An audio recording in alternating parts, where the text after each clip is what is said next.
Саламатсыздар ма балалар? 15 мамыр отбасы күніне орай шаңырағым шаттығым тақырыбындағы тәрбие сағатын бастаймыз. Отбасы тәрбие басы. Отбасы адам баласының түп қазығы, алтын ұясы. Отбасы сыйластық, жарастық орнаған орта, кішкентай отан. Отан отбасынан басталады дегендей, отанды сүю отбасынан басталатыны рас. Адам баласы шыр етіп дүниеге келгеннен бастап, сол ортаның ыстық суығына бейімделіп, ықпалына көніп, осында ер жетеді. Әке шаңырақ иесі. Отбасы мүшелерінің жауапкершілігі толығымен ер азаматқа жүктеледі. Әйел отбасының ұйытқысы. Баланы өсіріп тәрбиелеу ата-ананың міндеті. Бала әкеден ақыл, анадан мейірім алады.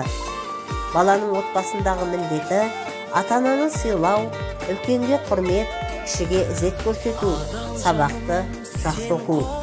Күллі ғажайыптардың ішіндегі ең тамашасы жақсы тәрбиеленген адам деген екен грек философы Эпитет.